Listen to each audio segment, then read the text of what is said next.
Assalamualaikum warahmatullahi wabarakatuh. Nama saya Afni Susan dengan NIM 120103209954 dari kelas 3 MPIC. Program Studi Manajemen Pendidikan Islam Universitas Islam Negeri Sultan Syarif Qasim Riau. Baiklah, untuk memenuhi salah satu tugas ujian tengah semester pada mata kuliah Bahasa Indonesia, kali ini saya akan membahas tentang hakikat bahasa. Pentingnya bahasa. Bahasa merupakan komponen terpenting dalam kehidupan manusia. Manusia tidak akan bisa melanjutkan kelangsungan hidup mereka dengan baik dan teratur tanpa adanya bahasa. Mereka tidak bisa berinteraksi dengan mudah dan baik jika mereka tidak menguasai bahasa antara satu sama lain. Dan dengan tidak adanya kesinambungan tersebut, mereka juga tidak dapat menangkap ekspresi kejiwaan maupun keinginan yang diutarakan oleh lawan komunikasinya. Hal ini juga yang menyebabkan adanya sekat dan kurang terkaitnya emosional satu sama lain. Selain itu, bahasa juga merupakan tanda yang jelas dan kepribadian manusia. Dari kepribadian manusia, melalui bahasa yang digunakan manusia, maka dapat memahami karakter, keinginan, motif, latar belakang pendidikan, kehidupan sosial, pergaulan, dan adat istiadat manusia.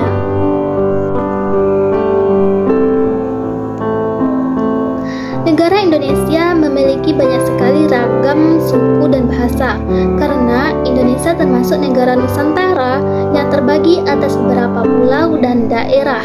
Maka dari itu, Indonesia muncullah beragam macam bahasa.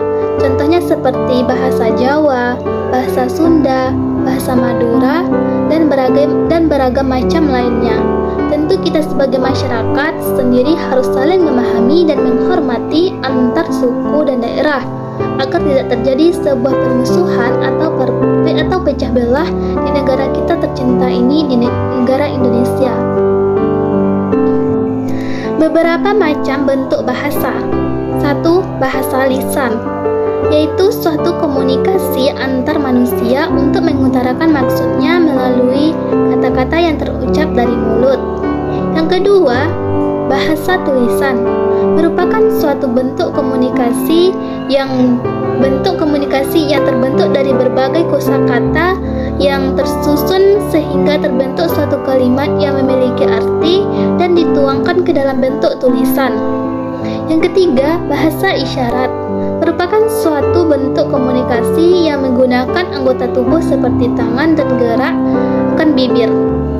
Yang keempat, bahasa pemrograman, yaitu suatu bahasa yang digunakan untuk memerintah komputer dengan menggunakan sinteks yang telah diatur oleh bahasa pemrograman itu sendiri. Kemudian fungsi khusus dari bahasa. Ada 4 fungsi khusus dari bahasa. Pertama, mengadakan hubungan dalam pergaulan sehari-hari. Kedua, mewujudkan seni atau sastra. Ketiga, mempelajari bahasa-bahasa kuno. Yang keempat, mengeksploitasi iptek. Karakteristik bahasa. 1. Bahasa bersifat abriter. Kedua, bahasa bersifat produktif. Ketiga, bahasa bersifat dinamis. Keempat, bahasa bersifat beragam. Kelima, bahasa bersifat manusiawi. Fungsi dan kedudukan bahasa. Pertama, fungsi bahasa. Menurut buku Arifin, kedudukan bahasa Indonesia sebagai bahasa nasional memiliki fungsi diantaranya sebagai lambang kebanggaan kebangsaan, sebagai lambang identitas nasional, sebagai alat perhubungan antar warga, antar daerah, dan antar budaya, sebagai alat pemersatu suku budaya dan bahasanya. Sedangkan kedudukan bahasa Indonesia ada sebagai bahasa negara memiliki fungsi diantaranya bahasa resmi kenegaraan. Maksud dari bahasa Indonesia sebagai bahasa resmi kenegaraan bahwa bahasa Indonesia dipakai di dalam kegiatan-kegiatan resmi kenegaraan seperti upacara, peristiwa, dan kegiatan kenegaraan baik dalam bentuk tulisan maupun dalam bentuk lisan. Kemudian bahasa pengantar dalam pendidikan. Bahasa Indonesia memiliki fungsi vital di dunia pendidikan di Nusantara ini, mulai dari taman kanak-kanak sampai dengan perguruan tinggi di seluruh Indonesia, kecuali pada daerah-daerah tertentu yang masih menggunakan bahasa daerah sebagai bahasa pengantarnya, seperti Aceh, Batak, Jawa, Madura, Bali, dan Makassar. Akan tetapi hanya sampai tahun ketiga pendidikan sekolah dasar. Kemudian, alat perhubungan pada tingkat nasional. Dalam hal ini, bahasa Indonesia dipakai bukan saja sebagai alat komunikasi timbal balik antar pemerintah dan masyarakat luas, dan bukan saja sebagai alat perhubungan antar daerah dan antar suku, melainkan juga sebagai alat perhubungan di dalam masyarakat yang sama latar belakang, sosial budaya, dan bahasanya. Kemudian, alat pengembangan kebudayaan, ilmu pengetahuan, dan teknologi.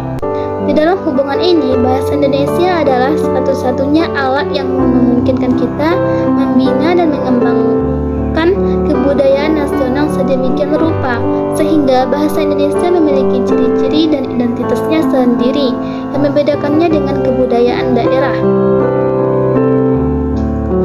Sekian tentang hakikat bahasa yang dapat saya jelaskan. Mohon maaf atas segala kekurangan. Wabillahi taufiq wal hidayah. Wassalamualaikum warahmatullahi wabarakatuh. Sampai jumpa.